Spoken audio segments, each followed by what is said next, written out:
ఏపీలోని రాయలసీమ దక్షిణ కోస్తా జిల్లాలో దిత్వా తుఫాను ప్రభావం ప్రారంభమైందని విశాఖ వాతావరణ కేంద్రం స్పష్టం చేసింది.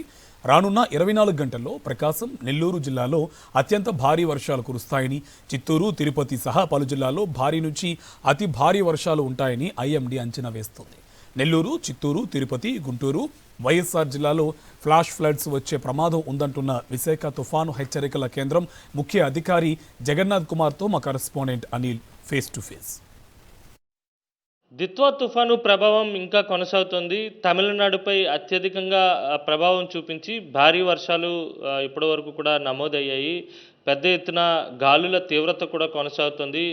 రానున్నటువంటి 2 రోజుల పాటు ఏపీపై దిత్వా ప్రభావం కొనసాగేటువంటి అవకాశం ఉంటుందని వాతావరణ నిపుణులు అంచనా వేస్తున్నారు.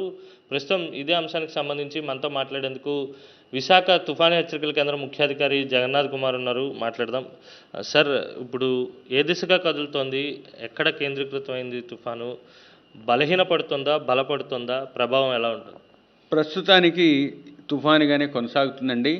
నిన్న ఇక్కడ నైరుతి బంగాళాఖాతం, ఉత్తర శ్రీలంక పరిసర ప్రాంతాల్లో ఉన్న తుఫాను నిన్న సాయంత్రం ఉత్తర వాయువ్య దిశలో పయనించి తదుపరి రమారమి ఉత్తర దిశలో పయనించి ఈరోజు నైరుతి బంగాళాఖాతంలోనే అనగా తమిళనాడు, పుదుచ్చేరి తీరాలకు సమాంతరంగా తుఫానుగా కొనసాగుతుంది.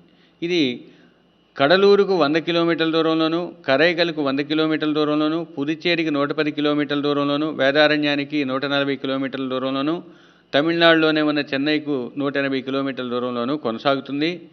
ఈ తుఫాను రాబోయే కొన్ని గంటలు 24 గంటల్లో మరింత ముందుకు ఉత్తర దిశలోనే రమారమి ఉత్తర దిశలోనే పయనించి తీరానికి సమాంతరంగా వెళ్ళే అవకాశం ఉంది. తదుపరి కొంచెం క్షీణించి తీవ్ర వాయుగుండంగాను కొనసాగే అవకాశం కనిపిస్తుంది. అయితే ఈ తుఫాను ఈరోజు తమిళనాడు తీరానికి తన కేంద్రం ఇంచుమించు 70 కిలోమీటర్లు ఉండేటట్టు కొనసాగుతుంది.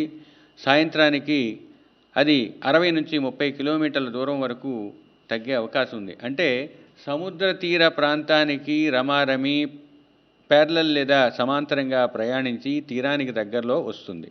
ఈ తీరానికి దగ్గరలో ఉండడం వలన ఈ తుఫానుకు సంబంధించిన మేఘకుడ్యం లేదా వాల్ క్లౌడ్ రీజియను ఈ కోస్తా ప్రాంతాలపై కొనసాగే అవకాశం ఉన్నందువల్ల వర్షాలు మరియు గాలుల రూపంలో తన ప్రభావాన్ని చూపిస్తుంది.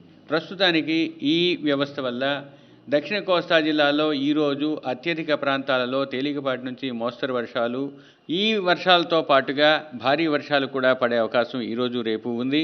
ముఖ్యంగా ఈరోజు దక్షిణ కోస్తా జిల్లాలైన ప్రకాశం, పొట్టి శ్రీరాములు, నెల్లూరు జిల్లాలోని 1-2 చోట్ల అత్యంత భారీ వర్షాలతో పాటు కొన్ని చోట్ల భారీ నుంచి అతి భారీ వర్షాలు పడే అవకాశం ఉన్నందువల్ల ఆ 2 జిల్లాలకు రెడ్ వార్నింగ్ ఇవ్వటమైంది. బాపట్ల, వైఎస్ఆర్ కడప, అన్నమయ్య, తిరుపతి జిల్లాల్లోని 1-2 చోట్ల భారీ నుంచి అతి భారీ పడే అవకాశం ఉంది.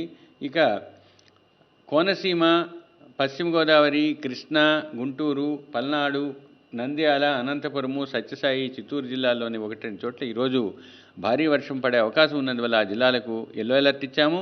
రేపు కోనసీమ, పశ్చిమ గోదావరి, కృష్ణా, బాపట్ల, గుంటూరు, పల్నాడు, ప్రకాశం, పొట్టి శ్రీరాములు, నెల్లూరు, చిత్తూరు, తిరుపతి, అన్నమయ్య, వైఎస్ఆర్ కడపలోని 1-2 చోట్ల భారీ వర్షానికి ఆస్కారం ఉన్నందువల్ల ఆ జిల్లాలకు ఎల్లో అలర్ట్ ఇవ్వడం జరిగింది. ఈ 2 రోజులు భారీ వర్షాలు లేదా భారీ, అతి భారీ, అత్యంత భారీ పడే కొన్ని జిల్లాలు ఉన్నందువల్ల ముఖ్యంగా ఈ జిల్లాలలో ఉత్తర కోస్తా జిల్లాల్లో తీరం వెంబడి, తీరం ఆవల 35 నుంచి 45, గరిష్టంగా 55 కిలోమీటర్ల వేగంతో ఈ 2 రోజులు వీచే అవకాశం ఉన్నందువల్ల ఈ 2 ప్రాంతాలలో అంటే ఉత్తర దక్షిణ కోస్తా తీరాల వెంబడి, తీరం ఆవల, సముద్ర ప్రాంతాలలో వేటకు వెళ్ళవద్దని మత్స్యకారులకు హెచ్చరికలు జారీ చేయటం జరిగింది.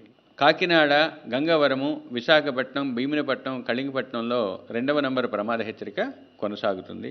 వివిధ వర్గాలకు తమకు సంబంధించిన ఈ తుఫాను యొక్క ప్రభావిత విషయాలను, దాని నుంచి తీసుకోవాల్సిన జాగ్రత్తలను అందజేయటం జరిగింది. కాబట్టి తదనుగుణంగా యంత్రాంగం కావలసిన చర్యలు తీసుకొని ప్రజలను సురక్షిత ప్రాంతాల్లో ఉంచేటట్టు చేయగలదని ఆశిద్దాం.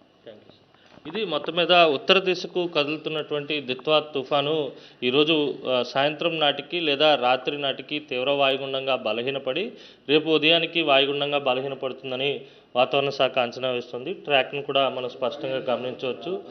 కొద్దిసేపటి క్రితమే చూస్తే కనుక దాదాపు తమిళనాడుని దాటి దక్షిణ కోస్తాంధ్ర తీరాల వైపుకు కదులుతున్నటువంటి పరిస్థితి కనిపిస్తుంది.